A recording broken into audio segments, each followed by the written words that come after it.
انہوں نے بیان کیا کہ مجھے معلوم ہے پیارے نبی علیہ الصلوۃ والسلام نے اعطاها السدس، چھٹا حصہ دیا ہے، سدس پورے مال کا چھٹا حصہ دادی کو نبی صلی اللہ علیہ وسلم نے دیا ہے. وہ جاتے ہیں مسئلہ بتا دیتے ہیں اس کو.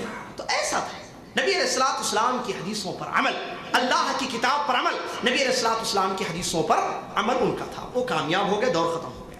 اور اسی دور کے بارے میں نبی علیہ الصلوۃ والسلام کی حدیث ہے خیر القرون قرنی ثم الذین یلونہم ثم الذین یلونہم، سب سے بہترین زمانہ میرا، اس کے بعد کے لوگوں کا، اس کے بعد کے لوگوں کا. پیارے نبی صلی اللہ علیہ وسلم کا دور، قرون ثلاثہ جو اردو میں بھی استعمال ہوتا ہے لفظ، قرن اول نبی صلی اللہ علیہ وسلم کا دور، اس کے بعد صحابہ کا دور، پھر تابعین کا. ان کا عمل کیا تھا؟ تابعین کا عمل کیا تھا؟ تابعین دین کس سے سیکھے؟ صحابہ سے سیکھے. صحابہ سے انہوں نے قرآن کو سمجھا، صحابہ سے انہوں نے حدیثوں کو سمجھا اور عمل کیا. نسبتیں بھی نہیں تھیں یہاں، چیک کیجئے. کوئی تابعی کو لا کر بتائیے مجھے کسی کتاب میں کہ انہوں نے کسی صحابی کی طرف اپنی نسبت کی ہو، نہیں تھی نسبت. بہت باتیں ہیں، جوڑ کر بتانے کی بات ہے، توجہ دیجیے. تو تابعین کا دین، ان کا عمل، ان کی عبادات، ان کی زندگی کیسے گزری ہے؟ صحابہ سے انہوں نے اسلام کو سمجھا، اس پر انہوں نے عمل کیا، کامیاب ہو گئے. سعید ابن مسیب رحمت اللہ علیہ جیسے جلیل القدر تابعین دنیا میں آئے، اللہ سے ڈرنے والے، عبادت کرنے. ان کی نماز کا طریقہ کیا تھا؟ وہ کیسے روزہ رکھتے تھے؟ وہ تجارت کیسے کرتے تھے؟ شادی بیاہ میں ان کا عمل کیا رہا؟ یہ سارے مسائل ایک ہی جواب ہے، صحابہ سے جو دین انہوں نے سیکھا تھا کتاب اور سنت، اس پر ان کا عمل تھا. صحابہ نے کس سے سنا؟ دیکھیے کنیکشن. نبی علیہ الصلوۃ والسلام کو اللہ نے وحی کے ذریعے دیا تھا. تابعین کامیاب ہو گئے. اس کے بعد دور آیا ائمہ کا. سب سے پہلے امام آتے ہیں امام ابو حنیفہ رحمۃ اللہ علیہ. کون ہے یہ؟ نعمان ابن ثابت، جن کا نام، جن کی کنیت ابو حنیفہ رحمۃ اللہ علیہ. سن 80 ہجری میں ان کی پیدائش اور 150 ہجری میں تقریباً حضرت امام ابو حنیفہ رحمۃ اللہ علیہ کی وفات ہوتی. کون ہے یہ امام ہے. عراق میں ان کی پیدائش ہوئی ہے اور انہوں نے قرآن سیکھا، علم سیکھا، تفسیر کا علم، حدیث کا، فقہ کا، مشہور فقیہ ہیں. امام شافعی رحمۃ اللہ علیہ کہتے ہیں ان کے بارے میں الناس عیال علی فقہ ابو حنیفہ او کما قال رحمہ اللہ. کہتے ہیں فقہ کو سمجھنے کے لیے لوگوں کو ضرورت ہے امام ابو حنیفہ رحمۃ اللہ علیہ. مشہور فقیہ، عالم دین اپنے زمانے کے آئے ہیں یہ. انہوں نے حدیثیں لی، جتنی حدیثیں ان کو ملی صحابہ کے ذریعے. وہ صحابہ جو حجاز سے، مکہ مدینہ سے کہاں گئے ہیں؟ عراق گئے، کیونکہ یہ عراق میں رہے ہیں. کون؟ حضرت امام ابو حنیفہ رحمۃ اللہ علیہ. دیکھیے کتنے اللہ والے اور کتنا اللہ کا ڈر ان کے دل میں تھا. انہوں نے عمل کیا. ایک مجتہد امام گزرے ہیں، جیسا کہ شیخ الاسلام. کوئی یہ نہ سمجھے کہ نہیں یہ امام نہیں گزرے ہیں، ان کو ہم نہیں مانیں گے، ان کے بارے میں برا بھلا نہ کہے. شیخ الاسلام ابن تیمیہ سے زیادہ ہم دین نہیں جانتے ہیں. شیخ الاسلام ابن تیمیہ رحمۃ اللہ علیہ کی مشہور کتاب رفع الملام عن ائمۃ الاعلام میں تعریف کی ہے اور ان لوگوں کے بارے میں بتایا ہے جو لوگ انگلی اٹھاتے ہیں ائمہ کے بارے میں یا غلط بیانی کرتے ہیں، ان کی تردید کی ہے شیخ الاسلام ابن تیمیہ رحمۃ اللہ علیہ. اور آج تک سلفی علماء کا یہ حال ہے کہ وہ تردید کرتے ہیں، برا بھلا نہیں کہتے ہیں، بلکہ حقیقت کو لوگوں کے سامنے بیان کرتے ہیں، جیسا کہ آپ کے سامنے بیان کیا جا رہا ہے. امام ابو حنیفہ رحمۃ اللہ علیہ کے پاس جو حدیثیں آتی، وقت کے عالم ہیں، آپ کو معلوم ہے محلے میں حافظ صاحب سے آپ مسئلہ پوچھتے ہیں، محلے میں کوئی مولوی ہو جو طالب علم ہو کسی دینی ادارے کا تو مسئلہ پوچھنا ہے تو کیا کرتے ہیں؟ بیٹا تم مدرسے میں پڑھتے ہو، بتاؤ یہ کیسے کرنا ہے نا؟ تو یہی حال وہاں تھا. عراق کے لوگ جو مسلمان تھے وہ اپنے سب سے زیادہ جاننے والے، اپنے سے زیادہ جاننے والے امام ابو حنیفہ رحمۃ اللہ علیہ کے پاس جاتے، ان سے مسئلہ پوچھتے. امام ابو حنیفہ رحمۃ اللہ علیہ کو جو حدیثیں ملی اس حدیث کی روشنی میں وہ فتویٰ دیتے تھے. جو حدیثیں امام ابو حنیفہ رحمۃ اللہ تک نہیں پہنچی وہ وہاں اجتہاد کرتے تھے. سوال، کیا ایسے ہو سکتا ہے کہ امام ابو حنیفہ رحمۃ اللہ علیہ تک کوئی حدیث نہ پہنچی ہو؟ بالکل. میں شروع میں اشارہ کر دیا، مسئلہ سمجھنا. ابو بکر صدیق رضی اللہ تعالیٰ عنہ کو ساری حدیثیں نہیں معلوم تھی. مسئلے کو سمجھیں. حضرت عمر کو ساری حدیثیں نہیں معلوم تھی. ابو بکر کی ابھی مثال دی میں نے، ایک دادی اپنا حصہ مانگنے کے لیے آئی، ابو بکر رضی اللہ عنہ کو حدیث نہیں معلوم، لیکن دوسرے صحابی کو معلوم ہے. کون ہے وہ؟ مغیرہ بن شعبہ رضی اللہ عنہ. انہوں نے مسئلہ بتایا، انہوں نے جواب دے دیا. عمر بن خطاب کے بارے میں پڑھ کر دیکھیے سیرت. کہتے ہیں میں اور میرے انصاری ساتھی ہم دونوں نے یہ طے کیا تھا کہ ایک دن میں چاہوں گا نبی صلی اللہ علیہ وسلم سے حدیثیں سنوں گا اور دوسرے دن میں اپنے کاروباری مسائل میں الجھ جاؤں گا، میں کاروبار میں اپنے جو تجارتی مسائل ہیں اس میں لگ جاؤں گا. اے میرے انصاری ساتھی تم جانا اور دین سیکھنا. نبی علیہ السلام سے حدیث لینا. تم 2 حدیثیں لوگے جو سیکھو گے وہ مجھے بتانا اور میں جو سیکھوں وہ تم کو بتاؤں گا. ایسے ہم باری باری کر لیتے ہیں. عمر ابن خطاب رضی اللہ عنہ کے بارے میں مشہور ہے. آپ حدیث کی کتابیں اٹھا کر دیکھیے سب سے زیادہ نام کس صحابی کا آپ کو ملتا ہے؟ جی ابو ہریرہ عن ابی ہریرہ عن ابی ہریرہ قال ابو ہریرہ عن ابی ہریرہ. کیوں؟ اس لیے کہ وہ نبی صلی اللہ علیہ وسلم کے ساتھ زیادہ وقت رہتے تھے، چنانچہ ان سے سب سے زیادہ حدیث روایت ہے. لیکن ایسا نہیں ہوا پیارے نبی صلی اللہ علیہ وسلم کی دور نبوت میں کہ آپ نے کوئی حدیث بیان کی ہو اور کسی صحابی نے نہ سنی ہو. ایسا نہیں ہوا. کوئی نہ کوئی صحابی ضرور پڑھ. تو صحابہ کے پاس علم تھا، لیکن ایسا نہیں کہ ایک ابو بکر صدیق کے پاس ساری حدیثیں معلوم ہو، کوئی ایک حدیث بھی چھوٹ گئی ہو ان سے. ایسا نہیں. ایسے ہوا ہے جیسے ابھی واقعہ میں نے بیان کیا. عمر بن خطاب کے بارے میں مشہور ہے کہ ایک آدمی آتا ہے ان کے پاس سلام کرتا ہے. وہ اپنے گھر میں مشغول تھے، سلام کرتا ہے، جواب نہیں ملتا ہے، آنے کی اجازت نہیں ملتی ہے. دوبارہ اس نے سلام کیا، پھر بھی اجازت نہیں ملی. تیسری مرتبہ اس نے سلام کیا اور جب اجازت نہیں ملی تو وہاں سے جانے لگا. عمر بن خطاب دوڑ کر واپس آئے، کہہ رہے کیوں جا رہے ہو تم؟ تو اس نے فوراً حدیث پیش کر دی. کہا کہ میں نے پیارے نبی صلی اللہ علیہ وسلم سے یہ سنا ہے کسی کے گھر پہ جاؤ 3 مرتبہ سلام کرو، اجازت لو، اجازت ملے تو اندر داخل ہو جانا ورنہ واپس آئے. کہا کہ یہ کہاں سنی تم نے حدیث، بتاؤ مجھے. عمر کو نہیں معلوم ہے، ابھی اس وقت تک نہیں معلوم ہے عمر بن خطاب. کہا کہ یہ تو مدینہ کا بچہ بھی جانتا ہے حدیث. اس کے بعد وہ گئے، تحقیق کی اور اپنے بھائی کو یہ کہہ کر چھوڑا کہ میں نے تم کو جھوٹا نہیں سمجھا. لوگ احتیاط کریں نبی صلی اللہ علیہ وسلم کی حدیث بیان کرنے میں. ایسے نہیں کہ منہ کھول کر بول دے حدیث میں ایسا ہے رسول صلی اللہ علیہ وسلم نے فرما دیا. نہیں، چیک کرے تھے واقعی پتا ہو تو بولے ورنہ نہیں بولے. کیونکہ نبی صلی اللہ علیہ وسلم کی وعید ہے من کذب علی متعمدا فلیتبوأ مقعده من النار. نبی صلی اللہ علیہ وسلم کی حدیث ہے کہ جو جھوٹ باندھے مجھ پر. اور ایک روایت اس روایت کی وضاحت کرتی ہے جس میں یہ الفاظ ہے ما لم اقل ہو، ایسی بات کہتا ہے جو میں نے نہیں کہی ہے تو اس کو چاہیے کہ وہ اپنا ٹھکانہ جہنم میں بنا لے. لہٰذا حضرت عمر کو نہیں معلوم تھی حدیث 3 مرتبہ سلام کرنے کی، بعد میں معلوم ہو گئی. برادران اسلام، ابو بکر عمر کون؟ خلفاء، صحابہ، عشر مبشرہ اور مدینہ میں رہنے والے صحابہ. ان کو جب کوئی حدیث نہیں معلوم تھی تو کیا یہ پاسبل نہیں ہے، کیا اس کا امکان نہیں ہے کہ عراق میں رہنے والے ایک بہت بڑے امام ابو حنیفہ رحمۃ اللہ علیہ کو کچھ حدیثیں نامعلوم ہوں؟ پاسبلٹی ہے. مسئلہ سمجھ میں آ گیا. تو امام ابو حنیفہ رحمۃ اللہ علیہ کے پاس جب کوئی مسئلہ آتا تو وہ حدیث دیکھتے قرآن کی آیت. قرآن کی آیت حدیث ان کے پاس نہیں ہوتی، کیونکہ قرآن کیسے سمجھیں گے؟ حدیث سے. حدیث کے بغیر قرآن نہیں سمجھ سکتے. تو حدیث نہیں معلوم ہوتی تو وہ اجتہاد کرتے، اجتہاد کی کوشش کرتے. عام اسلامی مزاج کیا ہے؟ عام آیتوں اور عام وہ حدیثیں جو ان تک پہنچی تھی اس کی روشنی میں وہ اپنے اجتہاد کی بیس پر فتویٰ دیتے. اور غور سے سنیے اس مسئلے کو، اہل علم جانتے اچھی طریقے سے لاجتہاد مع النص، نص کی روشنی میں اجتہاد نہیں ہوگا. یعنی جو مجتہد اجتہاد کر کے مسئلے کا جواب دیتے ہیں یہ کب دیں گے؟ جب ان کے پاس حدیث نہ پہنچی ہو. حدیث پہنچے تو کس کی روشنی میں جواب دیں گے؟ حدیث کی. تو حدیث نہیں پہنچنے کی صورت میں ہوتا. اسی لیے علماء نے قاعدہ بنایا، اصولی قاعدہ کہا لاجتہاد مع النص، نص موجود ہو آیت یا واضح حدیث پھر اجتہاد نہیں کیا جا سکتا ہے. اب نص موجود نہیں ہے، امام ابو حنیفہ رحمۃ اللہ اجتہاد کرتے اور اپنے اجتہاد کی بیس پر فتویٰ دیتے تھے. دیکھو میں یہ اجتہاد کر رہا ہوں. مثال کے طور پر نبی علیہ الصلوۃ والسلام نے رفع الیدین کے سلسلے میں جو احادیث اجتہاد کیا، حدیثیں نہیں پہنچی ہیں، بتا رہا ہوں میں آپ کو دلائل کے روشنی. تو انہوں نے کیا کہا؟ نہیں، شروع میں تو اللہ اکبر کہنا ہے وہ حدیث، اس کے بعد نہیں کریں گے اللہ رفع الیدین. استسقاء جانتے ہیں آپ؟ بارش طلبی کے لیے نماز پڑھی جاتی ہے، 2 رکعت نماز پڑھی جاتی ہے، پڑھی ہوگی آپ نے. بارش نہ ہو تو لوگ نماز پڑھتے، اس کا نام ہے صلاۃ استسقاء. اس کے بعد دعا کی جاتی ہے. لیکن امام ابو حنیفہ رحمۃ اللہ علیہ تک صلاۃ والی حدیث نہیں پہنچی تھی. اب عام مسئلے تھے، معلوم تھے آئے تھے کہ مشکل ہو تو دعا کرنے ہیں. تو انہوں نے کیا کیا؟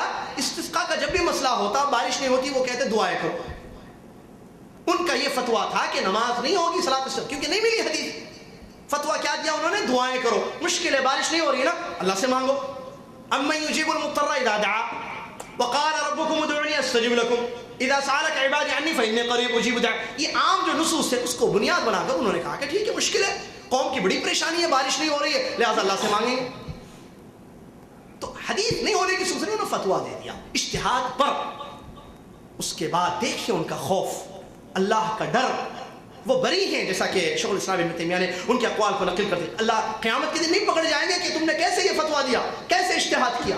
وہ مجتہد تھے، اور اجتہاد انہوں نے کیا ہے، اور ساتھ میں انہوں نے یہ بتا دیا. اور اس سے پہلے اجتہاد والی وہ حدیث آپ کے سامنے پیش کرو. پیارے نبی علیہ السلام کی صحیح حدیث ہے، فرمایا اگر مجتہد اجتہاد کرتا ہے، اجتہاد کب ہوگا؟ جب حدیث نہ پہنچے. تو اللہ کے نبی صلی اللہ علیہ وسلم فرماتے ہیں فَإِنْ أَصَابَ فَلَهُ أَجْرَانِ وَإِنْ أَخْطَأَ فَلَهُ أَجْرٌ وَاحِدٌ او کما قال رسول اللہ. اگر اس کا اجتہاد اس حدیث کی روشنی میں صحیح نکل جائے جو حدیث نہ پہنچی ہو تو اس کو ڈبل نے کیا، دو نے کیا.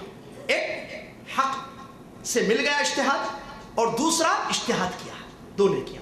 اگر اجتہاد غلط نکل گیا بصورت دیگر، یعنی وہ حدیث جو نہیں پہنچی امام تک، ان کا اجتہاد اس حدیث کے خلاف ہو گیا، تب کیا ہے؟ پیارے نبی نے فرمایا اجتہاد کا اجر تو ضرور ملے گا، وہ غلطی اللہ تعالیٰ معاف کر دے گا.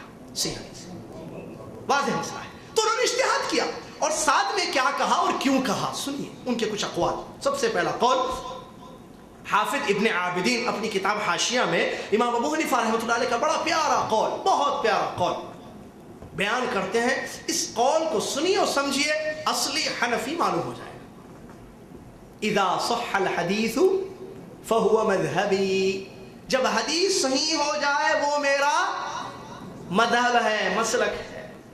حدیث صحیح ہو جائے، جو صحیح حدیث پہنچ جائے سمجھ لو وہی میرا مسلک ہے.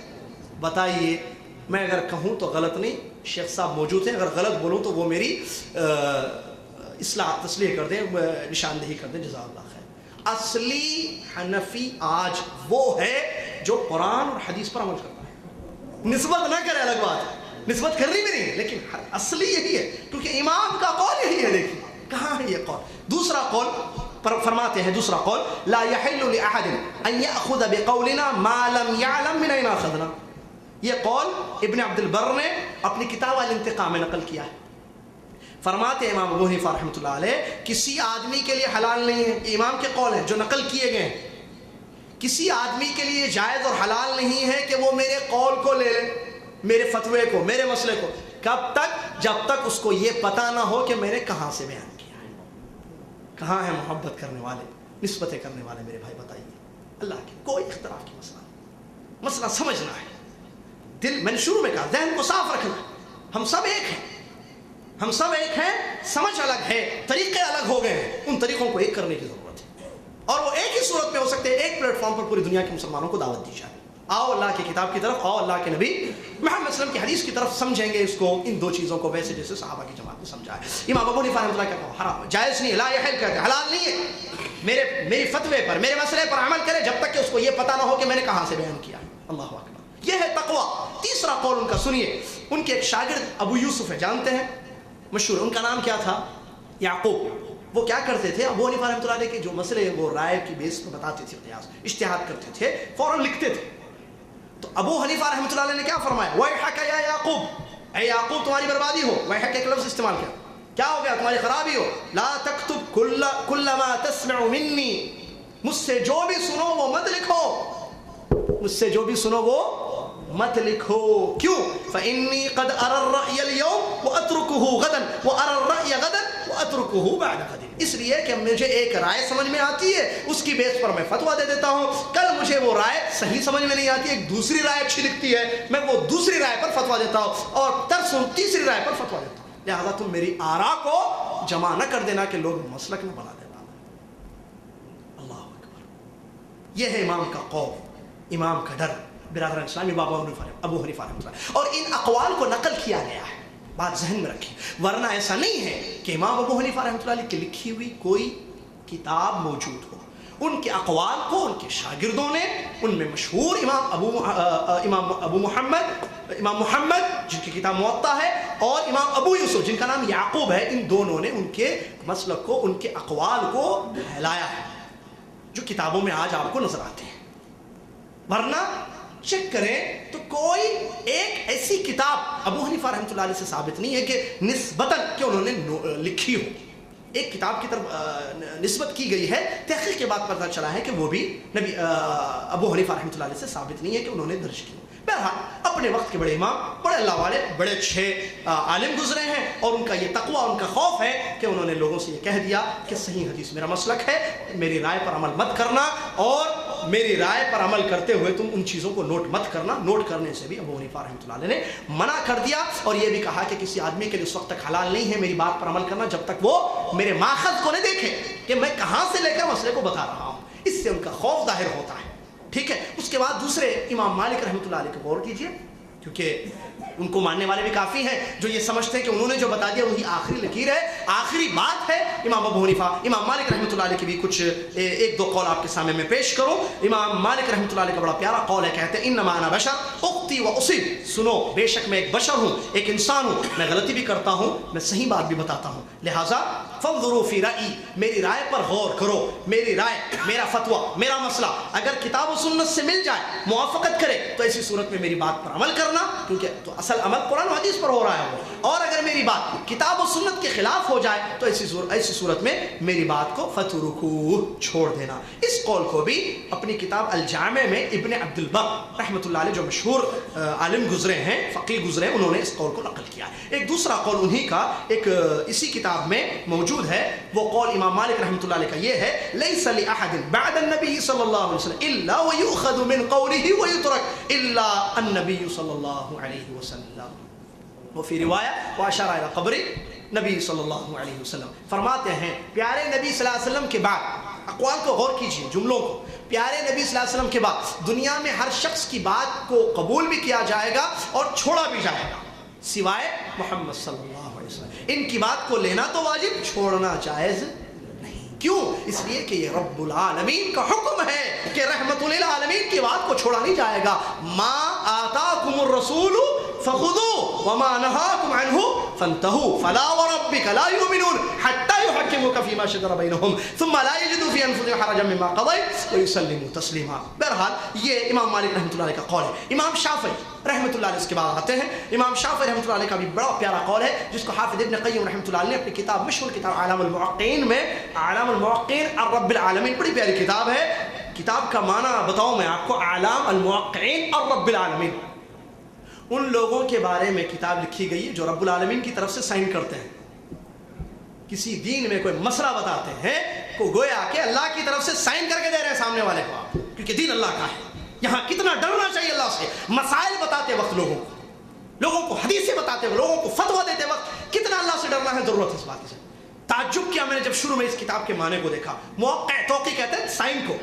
ابن قیم رحمۃ اللہ علیہ کیا کتاب کا نام لکھے ہیں, موقعین الرب العالمین, رب العالمین کی طرف سے سائن کرنے والے. کیونکہ رب کا دین ہے نا, یہ ہمارا نہیں ہے. رب نے کہا ہے تو کہیے, رب نے نہیں کہا ہے, محمد صلی اللہ علیہ وسلم نے نہیں بیان کیا, تو آپ میں کون. صحابہ کے بارے میں آتا ہے, بات آ گئی ہے, بتاتا ہوں کتنا ان کے پاس خوف تھا. آج ہمارے پاس نہیں ہے. ہر آدمی مولوی بن گیا, ہر آدمی فتوے دیتا ہے, ہر آدمی یہ غلط, وہ مشرک, وہ کافر, فلاں کا مسئلہ نہیں, فلاں صحیح نہیں, ایک ہی جماعت پر فلاں فلاں, عجیب عجیب مسائل. صحابہ دو کھڑے ہوتے, ایک آدمی سوال کرنے کے لیے آتا, ایک صحابی سے سوال کرتا, صحابی خاموش رہتے. تمنا یہ ہوتی, خواہش کہ میرے پڑوس صحابی جو ہے, میرے پڑوس میں جو کھڑے ہوئے, ابھی میرے بازو جو کھڑے ہوئے ہیں, وہ صحابی جواب دے دے. اللہ اکبر. کیوں؟ کیونکہ اللہ کے پاس پوچھا جائے. اور عبداللہ بن عمر رضی اللہ عنہ کے بارے میں آتا ہے, کسی نے آ کر ان سے مسئلہ بیان کیا, مسئلہ پوچھا کہ اے ابن عمر, اس مسئلے کے بارے میں آپ کیا حکم دیتے ہیں, کیا فتویٰ ہے آپ کا. سر کو جھکا لیا. صحابہ نے یہ سمجھا, وہاں جو کھڑے ہوئے تھے تابعین تقریباً, انہوں نے سمجھا شاید ابن عمر نے نہیں سنا ہے مسئلہ. کہا کہ اے ابن عمر, عبداللہ بن عمر رضی اللہ عنہ, اس کا مسئلہ یہ ہے, سنا ہے یا نہیں سنا ہے آپ نے. جواب نہیں دے رہے, سوچ کر جواب دے. کہا کہ تم کیا سمجھتے ہو کہ اللہ تعالیٰ ہمارے جواب پر سوال نہیں کرے گا. اللہ اکبر. ہمارے جواب پر سوال نہیں کرے گا, سوچنے دو. اگر مسئلہ معلوم ہوگا, حدیث یاد ہوگی تو بتا دیں گے, ورنہ کہیں گے لا ندری یا واللہ اعلم, اللہ بہتر جانتا ہے. یہ ہے تقوی کا. بہرحال امام شافعی رحمۃ اللہ علیہ کا قول میں بتا رہا تھا آپ کے سامنے. برادران اسلام کہتے ہیں اجمع المسلمون علی ان من استبان له سنة عن رسول اللہ صلی اللہ علیہ وسلم فلا لم يحل له ان يدعها لقول احد.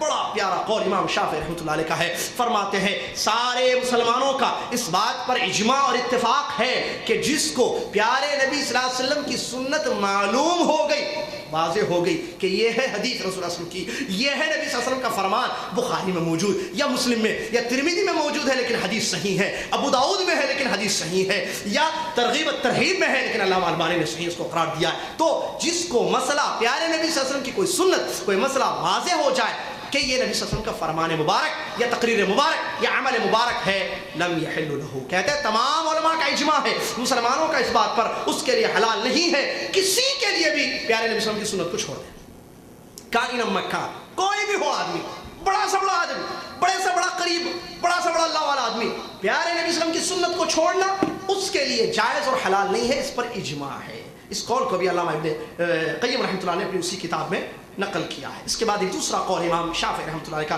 فرماتے ہیں اذا وجدتم فی کتابی خلاف سنت رسول اللہ صلی اللہ علیہ وسلم فقولوا بسنت رسول اللہ صلی اللہ علیہ وسلم ودعوا ما قلت۔ ذکر هذا القول الامام النووي رحمہ اللہ فی کتاب المجموع، امام نووی رحمۃ اللہ کی مشہور کتاب ہے المجموع، اس میں اس قول کو نقل کرتے ہیں کہ امام شافعی رحمۃ اللہ نے فرمایا جب تم میری کتاب میں، ان کی کتاب ہے کتاب الام المسند الشافعی کتابیں، تو کہتے ہیں اگر میری کتاب میں نبی صلی اللہ علیہ وسلم کی سنت کے خلاف کوئی میرا قول دیکھو تو کیا کرو؟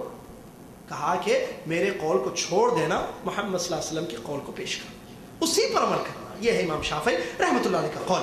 اور اسی طریقے سے ابن عساکر ابو نعیم نے امام شافعی کے ایک تیسرے قول کو نقل کیا ہے جس میں انہوں نے یہ فرمایا کل ما قلت فکان عن النبی صلی اللہ علیہ وسلم خلاف قولی مما یصح فحدیث النبی صلی اللہ علیہ وسلم اولا فلا تقلدونی۔ امام شافعی رحمۃ اللہ علیہ میں کوئی بھی قول بتاؤں، میں کوئی بھی فتویٰ دوں، تم دیکھو پیارے نبی صلی اللہ علیہ وسلم کی حدیث کیا ہے، اگر نبی صلی اللہ علیہ وسلم کی حدیث میرے قول کے خلاف ہے تو نبی صلی اللہ علیہ وسلم کی حدیث اولا ہے، زیادہ بہتر ہے، یہ واجب ہے کہ ان کی بات کو لیا جائے اور میری بات کو چھوڑ دیا جائے، اور میری تقلید مت کرنا، کہتے ہیں میری تقلید مت کرنا۔ امام احمد ابن حنبل رحمۃ اللہ علیہ مشہور امام ہے، المسند ان کی بہت مشہور ہے جس میں 40,000 حدیثیں انہوں نے جمع کی ہیں، جس میں صحیح اور ضعیف دونوں قسم کی حدیث صحیح حدیث مبارکہ ہیں۔ فرماتے ہیں امام احمد ابن حنبل رحمۃ اللہ علیہ لا تقلدنی ولا تقلدن مالکا ولا الشافعی ولا العزائی ولا الثوری وخذ من حیث اخذ۔ ابن القیم نے اپنی اسی کتاب اعلام الموقعین میں اس قول کو نقل کیا جس میں فرماتے ہیں امام احمد بن حنبل امام اہل السنہ رحمۃ اللہ علیہ کہ تم میری تقلید بھی مت کرنا اور نہ امام مالک کی کرنا اور نہ شافعی کی نہ اوزاعی کی۔ اوزاعی کون ہے؟ ہم کو چار ہی معلوم ہے، لوگ سمجھتے چار ہی امام ہیں، امام بہت گزرے ہیں۔ ایک مسئلہ بتا دوں باتوں کے دوران کہ لوگ کہتے ہیں چاروں امام ہی گزرے ہیں، اور کس نے کہا؟ آپ کا اپنا علم ہے کہ چار گزرے ہیں، پڑھو تو پتا چلے 40 گزرے ہیں، 45 گزرے ہیں، 50 بھی ہیں، 70 بھی ہیں، امام چیک کرو تو بہت گزرے ہیں۔ عبداللہ بن مبارک کو کوئی جانتے ہیں رحمۃ اللہ علیہ، وقت کے بہت بڑے، سفیان بن عیینہ محدث، امام بخاری کے استاد سفیان الثوری رحمۃ اللہ علیہ، اور امام اوزاعی رحمۃ اللہ علیہ، اور امام ثوری رحمۃ اللہ علیہ، علماء ائمہ گزرے ہیں۔ پھر کیا بات ہے کہ دنیا نہیں جانتی ہے؟ اس کا جواب یہ ہے کہ ان چاروں جو امام مشہور ہیں دنیا میں یا ان کو ماننے والے آپ کو نظر آتے ہیں، ان کے شاگردوں نے ان کے مسلکوں کو پھیلایا ہے۔ پھر سب سے زیادہ حنفی مسلک جو دنیا میں زیادہ پھیلا اس کی دور عثمانی میں اس نے اس کو لازم کر دیا تھا کہ میرے دور حکومت میں جہاں جہاں میری بادشاہت ہے فتویٰ جو دیا جائے گا فقہ حنفی کی روشنی میں دیا جائے گا۔ وہ وجہ ہے کہ اس سے وہ پھیل گئی چیز۔ چلیے تو کہتے ہیں امام اوزاعی کی بھی تقلید مت کرنا اور نہ ہی امام ثوری سفیان الثوری رحمۃ اللہ علیہ کی تقلید مت کرنا۔ پھر کیا کرنا؟ وہ خود من حیث اخذوا، جہاں سے انہوں نے لیا ہے دین تم بھی وہیں سے لینا۔ کہاں سے لیا انہوں نے؟ کتاب اور سنت، قرآن اور حدیث سے لیا ہے تو تم بھی وہیں سے لینا۔ اس قول کو ابن قیم رحمۃ اللہ نے نقل کیا۔ یہ چار ائمہ کے تقریباً دو یا تین قول یا ایک قول امام احمد کا میں نے آپ کے سامنے بیان کیا ہے، ٹھیک ہے؟ کیا انہوں نے تقلید کا حکم دیا؟ نہیں۔ تقلید کس کو کہتے ہیں؟ لوگ عجیب مسئلہ، تقلید کہتے ہیں کسی کی بات کو بغیر دلیل کے ماننا، اخذ قول احد بغیر ان ينظر في دلیلہ۔ قاموس اٹھا کر دیکھیں، ڈکشنری اٹھا کر دیکھیں تقلید کا معنی کیا ہے۔ تقلید کا معنی کسی کی بات کو بغیر دلیل دیکھے لینا۔ کیا یہ صحیح ہے؟ کیا اس کا حکم اللہ نے دیا ہے؟ نہیں۔ لوگ دلیل لیتے ہیں قرآن کی اس آیت سے جس میں اللہ نے فرمایا فاسألوا اہل الذکر ان کنتم لا تعلمون، اگر تم کو معلوم نہ ہو تو اہل علم سے سوال کرو۔ سوال تقلید ایک چیز ہے، سوال آپ جانتے ہیں، آپ علماء سے سوال کرتے ہیں، پوچھتے ہیں، مسئلہ نہ معلوم ہو بھئی کیا جواب ہے اس میں، یہ ہے۔ اور وہ کہ بغیر دلیل کی کسی بات کو مان لینا، اپنی جگہ تفصیل ہے۔ ایک عامی کے لیے اس بات کی اجازت حکم دیا گیا ہے کہ وہ جانتا ہے کسی عالم کو جو معتبر ہو، کتاب و سنت کا علم رکھتا ہے، تو اس سے وہ مسئلہ پوچھے۔ اگر کسی کی عالم کی بات سن کر ایک عام آدمی عمل کر رہا ہے لیکن ایک دوسرے عالم دلیل سے اس کو بتاتے تھے کہ یہ بات غلط ہے، تو وہ عام آدمی کیا کرے گا؟ واجب ہے اس پر کہ پہلی بات کو چھوڑ دے اور دلیل کی روشنی میں جو بات آئی ہے سامنے اس پر عمل کرے، تو مسئلہ تقلید ہوتی ہے۔ یہی تو چکڑا ہے جس میں باندھ دیا گیا ہے لوگ۔ اب ایک بات آپ کو بتاؤں، لوگ ایک مشہور بات ہے، کیونکہ یہ عوام کی یا پریکٹیکل ایک بڑا مشہور موضوع ہے، میں نے کہا نا ایک بڑا وسیع موضوع ہے جس پر اہل علم نے بہت کچھ لکھا ہے، بہت کچھ بیان کیا ہے، میں تو چھوٹا سا طالب علم کے ساتھ، اور یہ بہت بڑا ہمارا حساس موضوع ہے آج کا۔ لوگ کہتے ہیں دین چاروں میں سے کسی ایک چیز میں، دین چاروں میں سے کسی ایک ہی مسلک میں، اور چاروں صحیح ہیں، چاروں طریقے نبی صلی اللہ علیہ وسلم کے طریقے ہیں۔ عوام کی بات، عوام کی اردو میں جو کہتے ہیں، تو آپ کسی ایک کو پکڑیے سیدھے جنت میں جائیں گے۔ بھائی نے میرے بارے میں ذکر کیا، میں نے جامعہ اسلامیہ میں کلیۃ الشریعہ میں تعلیم حاصل کی، تو اس میں فقہ مقارن ہم پڑھتے تھے۔ ایسا نہیں ہے میرے بھائی، غور سے سنیے اس بات کو، کہ پورا دین ان کے پاس بھی ہے، ان کے پاس بھی ہے، ان کے پاس بھی ہے، ان کے پاس بھی ہے۔ امام مالک رحمۃ اللہ علیہ کی فقہ میں، امام شافعی، امام احمد بن حنبل، امام ابو حنیفہ، نہیں ہے ایسا، چیک کیجیے، تحقیق کیجیے۔ ابھی ایک مثال ابو حنیفہ رحمۃ اللہ علیہ کے شاگردوں کی میں دینے جا رہا ہوں آپ کے سامنے، ایسا نہیں ہے، لیکن یہ ضرور ہے کہ بہت سارے مسائل آپ کو یا تو ان کے پاس نہ ملے تو ان کے پاس ملے گا۔ اگر آپ چیک کریں کسی مسئلے میں قول، تو ایک امام کا قول اس مسئلے میں حدیث کے خلاف نظر آئے گا، امام شافعی کا قول صحیح۔ عام طور پر جیسا کہ ہم نے تحقیق کی ہے اور تحقیق کر کے جوابات دیے ہیں اختبارات میں، امام احمد بن حنبل، امام شافعی کے اکثر اقوال حدیثوں کی روشنی میں صحیح ہیں۔ جی پڑھنے کے بعد کا مسئلہ بتاؤ، اکثر آپ چیک کریں، ان کا ایک قول، ان کا ایک قول، حدیث کے مطابق صحیح، حدیث کی روشنی میں کس کا قول صحیح ہے؟ امام احمد بن حنبل، امام شافعی رحمۃ اللہ علیہ کا۔ بعد میں امام احمد بن حنبل آئے ہیں، حدیثوں کی بڑی تحقیق ہو گئی، حدیثیں بڑی پھیل گئی ہیں، اور الحمدللہ ان کو ایک اچھا مجمع امام احمد بن حنبل کو ملا ہے، جس کی وجہ سے آپ دیکھیں ان کے اکثر مسائل حدیثوں کے مطابق صحیح، چاہے وہ نماز کا لے لیں، معاملات کا لے لیں، تجارت کا لے لیں، دین کے زندگی کے کسی بھی کوشش سے معاملات کو لے کے مسئلہ ان کا قول دیکھیے، نبی علیہ السلام کی صحیح حدیث کو دیکھیے۔ یہ جو کہا جا رہا ہے نہیں چاروں صحیح ہیں، چاروں طریقے پر حق ہیں، چاروں طریقے صحیح ہے، چاروں میں سے کسی ایک کو پکڑو جنت ملے گی، نجات ملے گی، کس نے کہا؟ مجھے بتائیے، میں حنفی ہوں مثال، اور میں اصلی تو ہوں، اصلی تو جیسا کہا، اگر وہ نسبت کر رہی نہیں، یہ بتانا ہے۔ اب میرے امام نے ایک بات بتائی کہ تم مثال کے طور پر شروع میں رفع الیدین کرو، رکوع میں جاتے وقت یا سر اٹھانے کے بعد یا تیسری رکعت میں نہیں کرنا۔ رفع الیدین ایک بڑا مسئلہ ہے، اس کو چھوڑ دیں، اس میں جھگڑا زیادہ ہوتا ہے لوگوں کا، حالانکہ صحیح مسئلہ یہ ہے کہ ابھی آ رہا ہے وہ حدیث کرو۔ استسقاء میں میرے امام نے کہا ہے بارش کی ضرورت پڑے تو نماز نہیں پڑھنا ہے، کیا کرنا ہے؟ دعا کرنا صرف۔ مجھے کوئی بھائی میرے نبی صلی اللہ علیہ وسلم کی حدیث بتاتے ہیں کہ پیارے نبی صلی اللہ علیہ وسلم نے مدینہ میں استسقاء کی نماز پڑھی ہے، حدیث سے ثابت ہے، پیارے نبی صلی اللہ علیہ وسلم نے نماز پڑھی ہے، دعا کی ہے، اپنی چادر کو پلٹا بھی ہے، یہ اتنی چیزیں معلوم ہوئی مجھے، نماز، دعا، چادر کو پلٹنا، یعنی حالت بدل دے اللہ ہماری، حالت یہ ہے خستہ، اس کو اچھی کر دے، بارش نہیں ہے بارش لا دے، تحویل الردا، سنت رسول۔ اب میں کیا کروں، مجھے آپ بتائیے۔ میرے امام نے کہا ہے صحیح حدیث میرا مسلک ہے، اگر میں حدیث پر عمل کرتا ہوں تو امام کے خلاف بھی نہیں جا رہا ہوں، اگر میں حدیث کو چھوڑتا ہوں، امام کی بات کو لیتا ہوں، تو ایسی صورت میں یہ سمجھ کر کہ ہو سکتا ہے ایک دوسری حدیث بھی ہوں گی جو میرے امام، یہ ہو سکتا ہے دین نہیں ہے یا نہیں ہے، شک نہیں ہے۔ نبی صلی اللہ علیہ وسلم نے کیا فرمایا؟ اگر تم نے وضو کر لیا، شک ہو کہ وضو ٹوٹ گیا تو شک پر عمل مت کرو، وضو صحیح ہے۔ علماء نے قاعدہ بنایا باقاعدہ، الیقین لا یزول بالشک، اصولی قاعدہ ہے، الیقین لا یزول بالشک، شک کی بنیاد پر یقین ختم نہیں ہوگا، قاعدہ ہے قرآن و حدیث کی روشنی میں علماء نے بنایا، فقہی قاعدہ ہے، الیقین لا یزول بالشک۔ آپ کے پاس ایک یقین ہے، میں نے وضو کر لیا، اس کے بعد شک آ رہا ہے کہ میرا وضو شاید ٹوٹ گیا، شاید ہوا نکل گئی، شاید سو گیا، شاید ہو سکتا نہیں، الیقین موجود ہے، لا یزول بالشک۔ کتاب و سنت کی روشنی میں قاعدہ ہے کہ آپ شک پر عمل نہیں کریں گے، نہیں میں پھر وضو کر لیتا ہوں، نہیں، حدیث کی روشنی میں یہ مسئلہ ہے، کتاب و سنت کی روشنی میں، کہ آپ اسی وضو پر نماز پڑھیں۔ تو یہ ہو سکتا ہے میرے امام کے پاس حدیث دوسری پہنچی نہیں، میرے بھائی امام کا نہیں ہے مسئلہ، اب تمہارے پاس حدیث ہے، تم یا تو حدیث کو لو یا تو امام کی بات کو لو، ایسے نہیں ہو سکتا ہے کہ دونوں پر عمل ہو۔ حدیث پر عمل کریں گے تو امام کی بات بھی نہیں جائے گی، اور اللہ تعالیٰ قیامت کے دن یہی پوچھنے والا ہے، ناظرین۔ اور مجھے بتائیے، اگر کوئی شخص اتنے دین کو مان لے، اتنی دین پر عمل کرے جتنے دین پر صحابہ نے، تابعین نے عمل کیا، کیا وہ نجات پائے گا یا نہیں پائے گا؟ کافی ہے نا۔ اگر میں یہ کہوں کہ میں صحابہ کو پڑھتا ہوں، میں صحابہ کی زندگیوں کو دیکھوں گا، میں ابو بکر کی نماز پڑھوں گا رضی اللہ عنہ، ذرا یہ پوچھیے نا علماء سے تحقیق کی، کتنا اچھا لگے گا۔ ابو بکر کے بارے میں کوئی کچھ بولے گا، اہل السنہ والجماعہ میں سے کوئی کچھ نہیں بولے گا، کہے گا دیکھیے مولانا جی، حافظ جی، فلاں جی، علامہ صاحب، میں کام کرتا ہوں، ابو بکر صدیق رضی اللہ عنہ کی نماز مجھے بتا دیجیے، میں اتنی نماز پڑھ لوں گا، یہ جھگڑوں میں نہیں جاؤں گا۔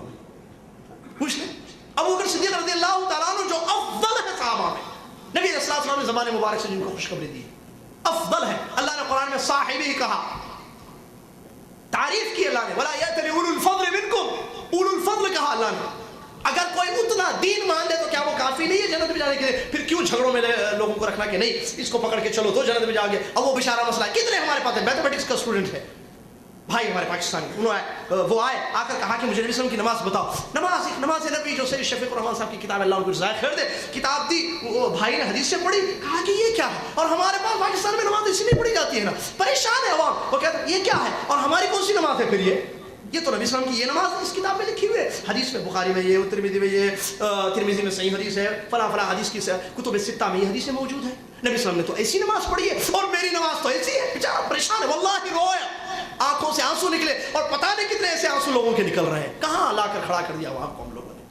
اللہ کی کتاب نبی صلی اللہ علیہ وسلم کی حدیث دیتے تھے کافی تھا. اماموں کا احترام اپنی جگہ سرا کو پر ہے.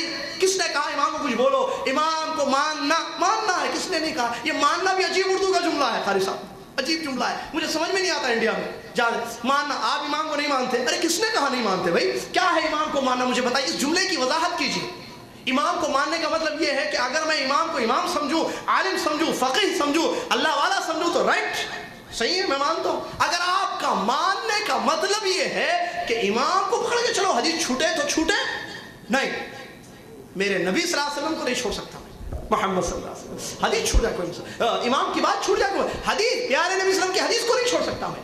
اگر ماننے کا یہ معنی ہے تو غلط ہے. اگر ماننے کا یہ معنی کہ آپ ان کی عزت نہیں کرتے, احترام نہیں کرتے, تو یہ بات غلط ہے. عزت کرتے ہیں, احترام کرتے ہیں, کوئی شک نہیں. ایک مسلمان کا مسلمان پر عزت اور احترام ضروری ہے. نبی صلی اللہ علیہ وسلم کی بے شمار احادیث ہے. کیا ایک مسلمان دوسرے مسلمان کی بے عزتی کر سکتا ہے؟ نہیں. الا ان اعراضکم واموالکم حرام بینکم کحرمت یومکم هذا فی بلدکم هذا, الحدیث مشہور حدیث ہے. حجۃ الوداع کے موقع پر نبی صلی اللہ علیہ وسلم نے فرمایا تمہارے آپس میں ایک دوسرے کی عزت, جان, مال حرام ہے جیسے حرمت حرام ہے, جیسا کہ آج کا دن, آج کا مہینہ, یہ جگہ مکہ المکرمہ حرمت والی ہے. کس نے کہا بے عزتی کی؟ نہیں ہو سکتی. امام تو ہم سے بہت اچھے آدمی ہیں, بڑے اچھے امام گزرے, ہم ان کی عزت اور احترام کرتے ہیں, لیکن عزت اور احترام کا یہ معنی نہیں ہوگا کہ ان کی بات پر اللہ کے نبی صلی اللہ علیہ وسلم کی بات پر ان کی بات کو رکھیں. نہیں, کیونکہ قرآن میں اللہ نے منع کیا. آیت ہے جیسا کہ شروع میں نے پڑھی آپ کے سامنے, اللہ تعالیٰ فرماتا ہے, یہ دیکھیے, یا ایھا الذین آمنوا لا تقدموا بین یدی اللہ ورسولہ. اگر ایمان ہے مومنو تو اللہ اور اس کے رسول کی بات کے آگے کسی اور کی بات کو مت رکھو, ورنہ کیا ہوگا. آخر میں کہتا ہے اللہ تعالیٰ ان تحبط اعمالکم وانتم لا تشعرون, پتہ نہیں چلے گا اعمال برباد ہو جائیں گے. کیسے محمد صلی اللہ علیہ وسلم کی حدیث کے آگے میں کسی کی بات کروں؟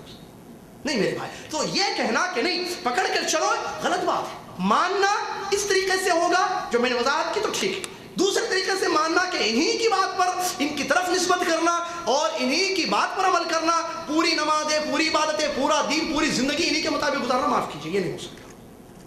آج اسی میں تو پریشان ہے عوام. عوام یہ سمجھتی ہے کہ سب پر حق ہے اور ہم ان کو دور کرتے. نہیں میرے بھائی, قریب کیجیے. آج عوام کو ضرورت ہے حدیثیں بتانے کی, سنتیں سمجھانے کی. لوگوں کو یہ نہیں بتایا گیا کہ ضروری ہے, واجب ہے, واجب ہے, واجب ہے کہ ہر عمل محمد صلی اللہ علیہ وسلم کے طریقے کے مطابق ہونا ہے, تب جا کر اللہ کے یہاں قبول ہوگا. من عمل عملا لیس علیہ امرنا فهو رد, من حدث فی امرنا هذا ما ليس منه فهو رد. یہ حدیث دلیل اس بات کی. پیارے نبی صلی اللہ علیہ وسلم کے طریقے کے مطابق عمل نہیں ہوگا, برباد ہو جائے گا. اللہ تعالیٰ قرآن میں کہتا ہے وجوہ یومئذ خاشعۃ عاملۃ ناصبۃ تصلی نارا حامیہ. اللہ تعالیٰ کہتا ہے کچھ چہرے قیامت کے دن آئیں گے جو ڈرے ہوئے ہوں گے. ابن کثیر نے اس کی 2 تفسیریں بیان کی, اس میں ایک تفسیر کو غور سے سنیں. کہتا ہے اللہ تعالیٰ وجوہ یومئذ خاشعہ, کچھ لوگ قیامت کے دن آئیں گے جو ڈرے ہوئے ہیں, عاملہ ناصبہ, جنہوں نے عمل کیا, جو تھک گئے. نصب تھکنے کو کہتے ہیں, تاپ, بہت تھک کر انہوں نے عمل کیا. تصلی نارا حامیہ, دہکتی ہوئی آگ میں داخل ہوں گے. کیوں؟ اللہ عمل کیا, ڈرے. خاشعہ, عاملہ, ناصبہ, 3 صفات کے باوجود تصلی نارا حامیہ. اللہ تعالیٰ تفسیر میں لکھا گیا ہے کہ اس کی وجہ یا تو ان کا عمل خالص اللہ کے لیے نہیں تھا, یا تو ان کا عمل پیارے نبی محمد صلی اللہ علیہ وسلم کے طریقے کے مطابق. میرے بھائی, نبی صلی اللہ علیہ وسلم کا طریقہ ہمارے لیے کافی ہے. میں یہ کہتا ہوں اماموں کو مانو, عزت کرو, لیکن ماننے کا وہ معنی نہیں. آپ عمل کرتے ہو ٹھیک ہے, آپ نماز پڑھتے ہو ٹھیک ہے, لیکن اگر آپ کو پتہ چل جائے, آپ کے پاس حدیث آ جائے اور آپ پر واجب ہے کہ علم حاصل کریں, آپ کے سامنے حدیث آ جائے کہ نبی صلی اللہ علیہ وسلم کا یہ طریقہ ہے, تب تو چھوڑنا واجب ہے.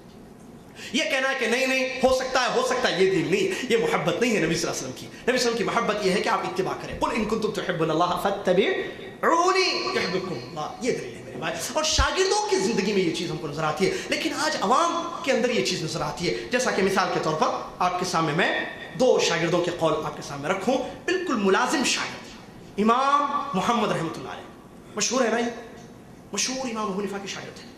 اپنی کتاب موطا کے صفحہ نمبر 158 میں ایک بات لکھتے ہیں. کیا؟ میرے جو امام تھے ابو حنیفہ رحمۃ اللہ علیہ فکان لا یرا فی الاستسقاء الصلاۃ، ان کا فتویٰ یہ تھا، ان کی رائے یہ تھی کہ نماز استسقاء میں نہیں پڑھی جائے گی بلکہ صرف دعا کی جائے گی، جو دوران گفتگو آ چکی ہے بات، لا یرا فی الاستسقاء الصلاۃ، نماز نہیں، کیا صرف دعا۔ اما فی قولنا، ہمارا فتویٰ یہ ہے میرے امام کیا کرتے تھے؟ نماز نہیں پڑھنا، کیوں؟ اس لیے کہ حدیث نہیں ملی تھی، دعا کرنا صرف، شروع میں کہا تھا میں نے اگر آپ کو یاد ہو۔ اچھا ان کو حدیث مل گئی، انہوں نے کیا کیا؟ تقلید کی امام کی یا حدیث پر عمل کیا؟ حدیث پر عمل کرنے والا تقلید نہیں، مقلد نہیں ہوتا ہے، مقلد کے لیے حدیث پر عمل کرنا نہیں ہے، وہ تو صرف امام کی بات پر عمل کرے گا۔ امام محمد رحمۃ اللہ علیہ فرماتے ہیں اما فی قولنا، ہمارا قول یہ ہے، ہمارا فتویٰ یہ ہے، فإن الامام يصلي بالناس ركعتين ثم يدعو ويحول رداءه، امام جائے گا لوگوں کو 2 رکعت نماز پڑھائے گا اور اس کے بعد 2 رکعت نماز پڑھائے گا اور دعا کرے گا اور اپنی چادر کو پلٹے گا، تحویل کرے گا، کیوں؟ اس لیے کہ حدیث میں ایسے ہی آیا ہے۔ دیکھیے امام محمد، ایک دوسرا قول عصام بن یوسف بلخی رحمۃ اللہ علیہ، یہ کون ہے؟ یہ امام محمد کے خاص شاگرد اور امام ابو یوسف کے بھی شاگرد، امام ابو حنیفہ کے 2 شاگرد محمد اور ابو یوسف جن کا نام یعقوب ہے، تو ان دونوں کے خاص شاگرد ہیں جن کا نام ہے عصام بن یوسف بلخی رحمۃ اللہ علیہ۔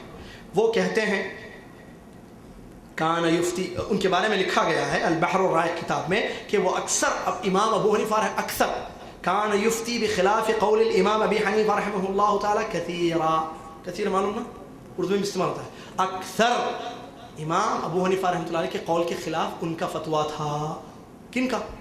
عصام رحمۃ اللہ علیہ کا۔ اور اسی طریقے سے لأنه لم يعلم الدلیل، وجہ کیا ہے بھائی؟ کیوں اکثر اپنے 2 شیخوں کے شیخ اصل امام ابو حنیفہ رحمۃ اللہ علیہ کے خلاف اکثر ان کا فتویٰ تھا، اس لیے کہ دلیل ان کو نہیں معلوم تھی۔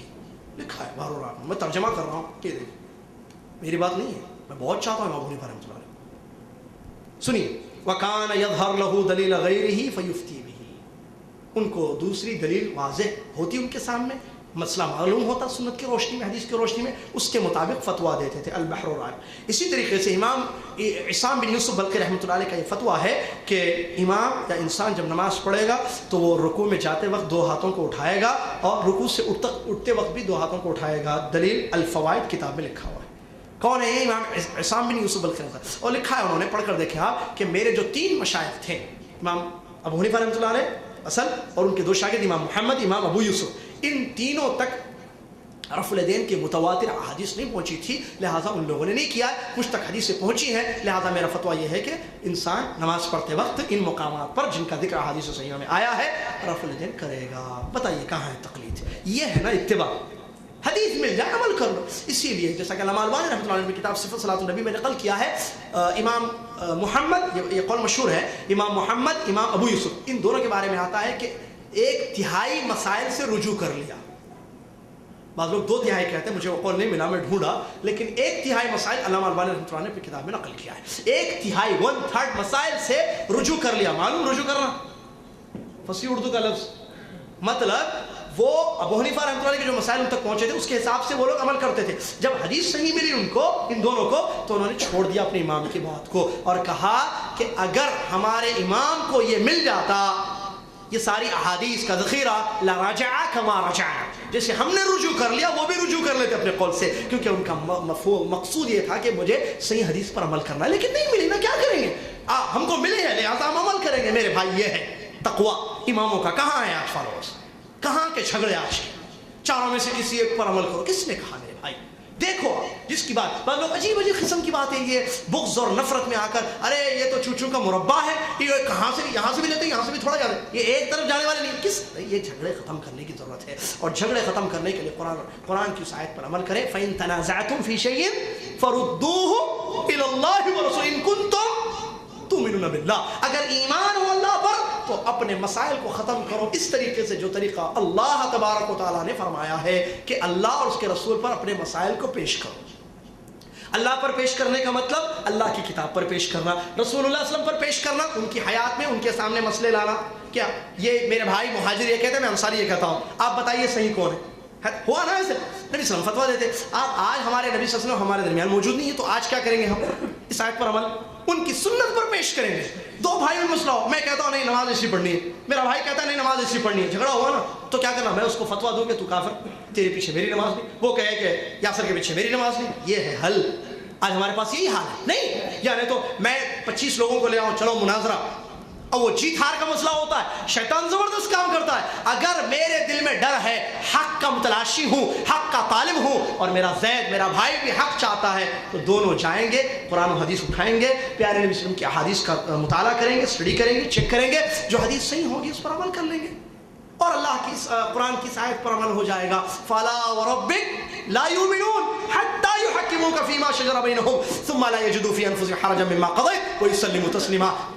تمہارے رب کی قسم ہے، اللہ نے ربوبیت کی قسم کہا ہے، تمہارے رب کی قسم ہے، لوگ اس وقت تک ایمان والے نہیں ہوں گے جب تک کہ وہ اپنے اختلافی مسائل میں آپ کی بات کو آخری بات حکم نہ تسلیم کریں، آپ کی بات پر، آپ کے فیصلے پر راضی نہ ہو جائیں، اور اس کو بصر و چشم قبول کر لیں.